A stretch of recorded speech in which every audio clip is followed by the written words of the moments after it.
Hello friends, welcome to Gujarati વાનગી। આજે આપણે એકદમ સરળ રીતે ચોકલેટ આઈસ્ક્રીમ બનાવવાની રેસિપી શેર કરીશું।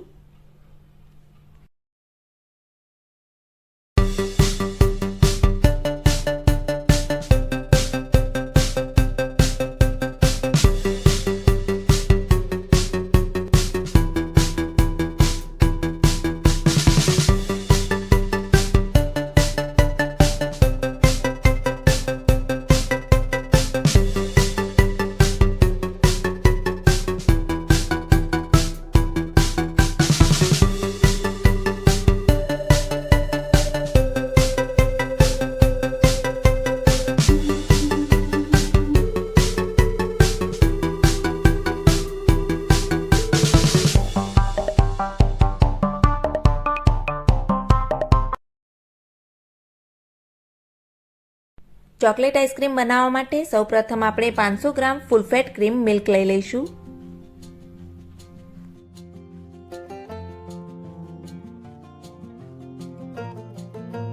ત્રણ ચમચી કોર્નફ્લોર પાવડર લઈ લઈશું અને તેમાં આ ઠંડુ દૂધ એડ કરી દઈએ અને એક સ્મૂથ પેસ્ટ રેડી કરી લઈએ।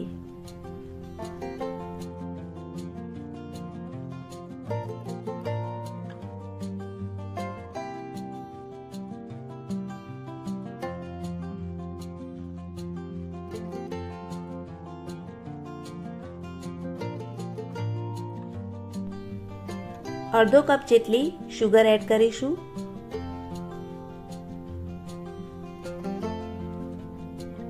અને 3 થી 4 ચમચી જેટલો કોકો પાવડર એડ કરવાનો છે। કોકો પાવડરને દૂધ સાથે બરાબર મિક્સ કરી લઈશું।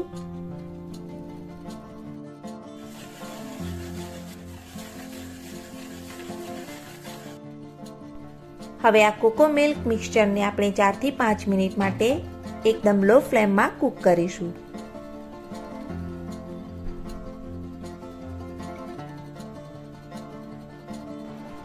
સાથે સાથે આપણે થોડી ચોકલેટ પણ એડ કરી દઈશું।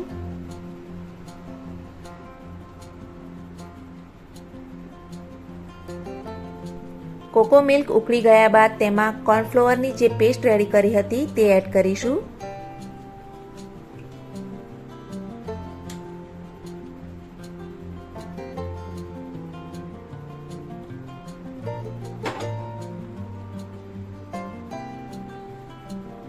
કોર્નફ્લોર પેસ્ટ એડ કર્યા પછી કન્ટિન્યુઅસ તેને મિક્સ કરતા રહેવાનું છે।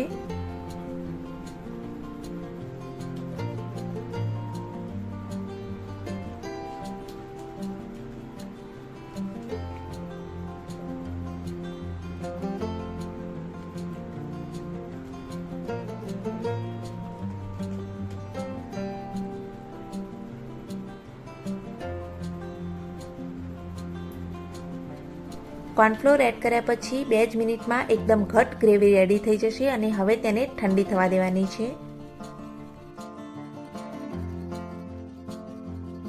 1 કપ જેટલી વ્હિપ્ડ ક્રીમ લઈને હવે તેને બીટ કરીશું।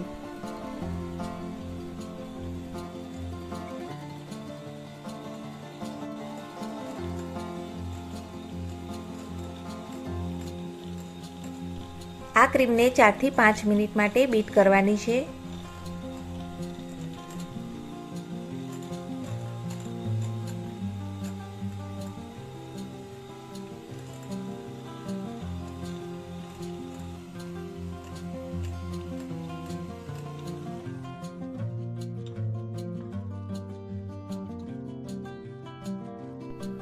હવે આ ક્રીમમાં આપણે 3 થી 4 ચમચી જેટલું કન્ડેન્સ મિલ્ક એડ કરવાનું છે।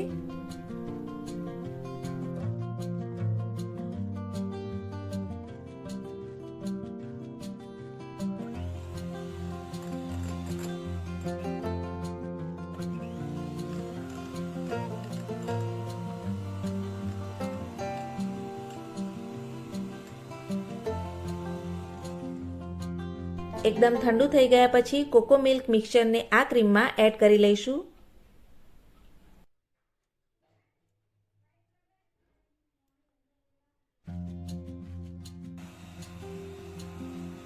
આ મિશ્રણને આપણે બરાબર મિક્સ કરી લઈશું।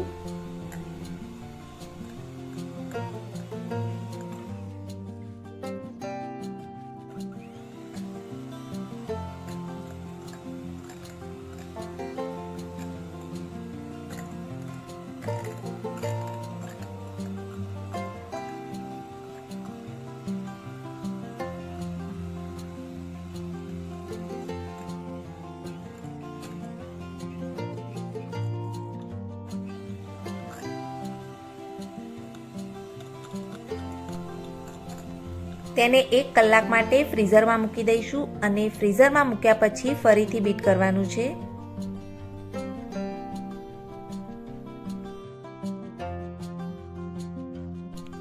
એક કલાક પછી આપણે ફરીથી તેને બીટ કરી લઈએ.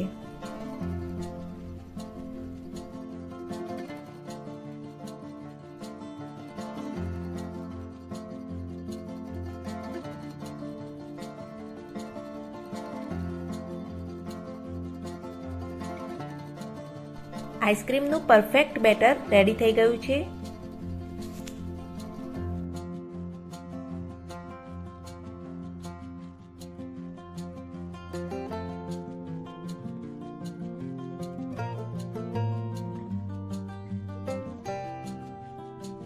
એક એરટાઇટ ડબ્બો લઈને આ મિક્સચરને તેમાં ટ્રાન્સફર કરીશું.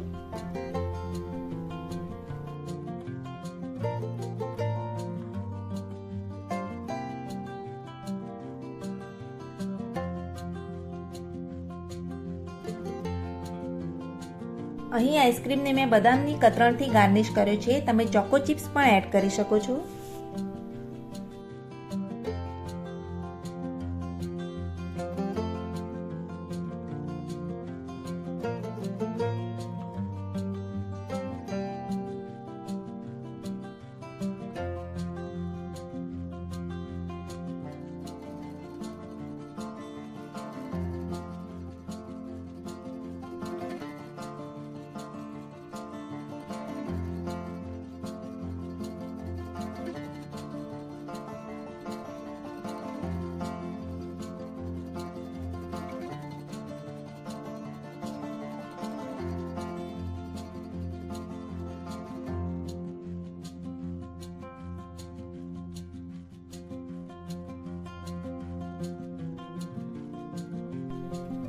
હવે આઈસ્ક્રીમના આ ડબ્બાને આપણે બરાબર પેક કરી લઈશું અને બંધ કરીને 10 થી 12 કલાક માટે ફ્રીઝરમાં મૂકવાનો છે.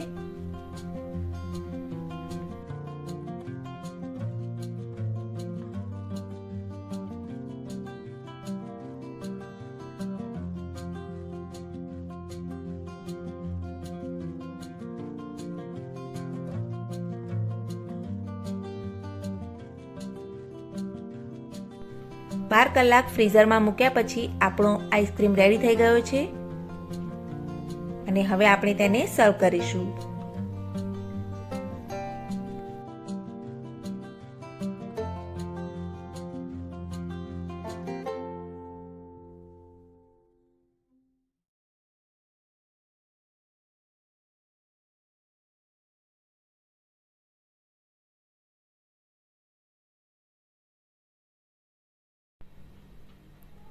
એકદમ સોફ્ટ ક્રીમી બજાર જેવો જ આઈસ્ક્રીમ તમે ઘરે આસાનીથી બનાવી શકો છો. તો તમે મારી આ રેસીપી એકવાર બનાવવાની જરૂરથી ટ્રાય કરજો. Thanks for watching my video. Thank you.